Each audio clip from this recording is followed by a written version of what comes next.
उत्तराखंड में लोकसभा चुनाव के लिए प्रचार प्रसार का आज आखिरी दिन है और आखिरी दिन हर पार्टी ने अपनी ताकत झोंक दी है। हमारे साथ उत्तराखंड के पूर्व मुख्यमंत्री हरीश रावत जी हैं और उनके बेटे वीरेंद्र रावत यहां से चुनाव लड़ रहे हैं। हरीश जी, चुनाव जो है काफी हॉट सीट मानी जाती है हरिद्वार, और इस बार मुकाबला कड़ा है क्योंकि एक पूर्व मुख्यमंत्री और एक पूर्व मुख्यमंत्री का बेटा।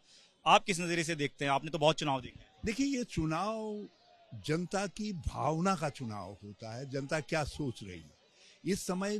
भारत का जनमानस, यदि जो कुछ मैं उत्तराखंड में देख रहा हूँ, जो कुछ मैं हरिद्वार में देख रहा हूँ, लोग बदलाव चाह रहे हैं, बदलना चाह रहे हैं। भाजपा के जुमलों से परेशान हो गए हैं, प्रधानमंत्री जी की बड़ी बड़ी बातों से वो परेशान हो गए हैं, क्योंकि धरती पर कुछ नहीं दिखाई दे रहा है। धरती पर केवल बेरोजगारी दिखाई दे रही है, घर में केवल महंगाई दिखाई दे रही है।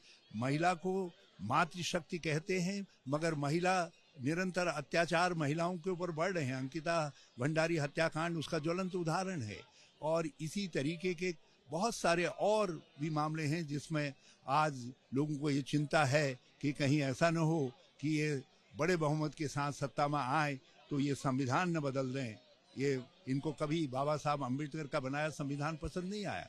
तो ये बहुत सारे सवाल हैं जिन्होंने जनता के मन को मत दिया है, और जनता अब बदलाव का मन बना रही है। हमको बुला बुला करके कह रहे हैं हमारे गांव आओ, हमारे एरिया में आओ, मीटिंग करो, जनसंपर्क करो, क्योंकि लोग ये तब कहते हैं जब किसी पार्टी के लिए उनकी भावना बन जाती है। यहाँ भाजपा का विकल्प कांग्रेस है, इसलिए हरिद्वार का और उत्तराखंड का जनमानस अब कांग्रेस के साथ खड़ा है। सर, आप बीजेपी पर सवाल उठा रहे हैं, लेकिन बीजेपी कांग्रेस पर परिवारवाद का आरोप लगाती रही है। आप पर भी वही आरोप लगा रहे हैं कि हरीश रावत को आगे बढ़ा रहे हैं। जिस तरीके से जय शाह जी कहीं नहीं थे क्रिकेट में, अचानक जो है क्रिकेट के सर्वे सर्वा हो गए, क्योंकि अमित शाह जी जो है देश के माननीय गृह मंत्री हैं। तो ये परिवारवाद भाजपा को नहीं लगता है। उनको पंकज सिंह और दुष्यंत सिंह, ये एक संसद में हैं, एक विधानसभा में हैं, राजनाथ सिंह जी के बेटे हैं, एक वसुंधरा जी के बेटे हैं, उसमें परिवारवाद नहीं दिखाई देता है। इतने साल तक प्रकाश सिंह बादल उनके परिवार की गलवैया लगाए रहे, या ठाकरे परिवार की गलवैया लगाए रहे, उसमें इनको जो है कभी परिवारवाद नहीं दिखाई दिया।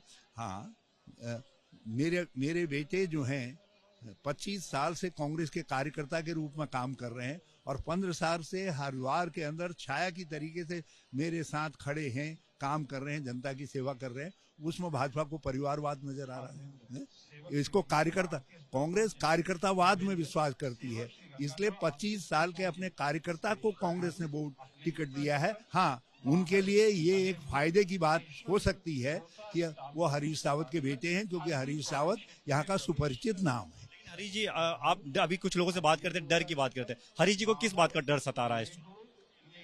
भाजपा ने 2017 में भी झूठ बोला। हमारी सरकार वापस आ रही थी, इन्होंने झूठ बोल करके एक ध्रुवीकरण करवाया, और 2022 में फिर लोग हमको लाना चाह रहे थे। सारा मीडिया कह रहा था 45 से 48 सीटें कांग्रेस को मिलेंगी। फिर इन्होंने एक झूठ गढ़ा, सारे शीर्ष से लेकर के नीचे तक सारे भाजपाई उस झूठ का प्रचार करने में लगे रहे, और उन्होंने जो कांग्रेस की तरफ आती हुई सत्ता थी उसका अपहरण कर लिया। तो हमें डर है कि आज भी ये कुछ झूठ गढ़ेंगे, और हमें जानकारी मिली है कि इन्होंने हर कॉन्स्टिट्यूंसी में 10-10 करोड़ रुपया केवल इस बात के लिए भेजा है, शराब के लिए, और 10-10 करोड़ रुपया इस बात के लिए भेजा है कि वो रुपयों को बांटें।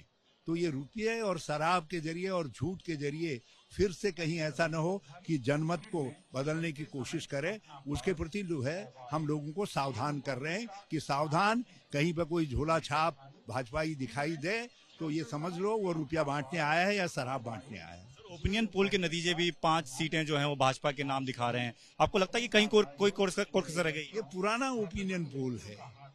पुराने ओपिनियन पोल को भाजपा की मदद करने के लिए यदि कोई दिखा रहा है तो ये उस चैनल का, उनका अपना दिवालियापन है, अपनी विश्वसनीयता को खतरे में डाल रहे हैं।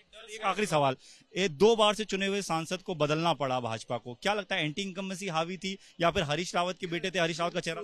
बिल्कुल यही बात है, क्योंकि 10 साल जो सांसद रहे उनके साथ कई सवाल लिपट गए थे, तो भाजपा ने उनको पीछे कर दिया।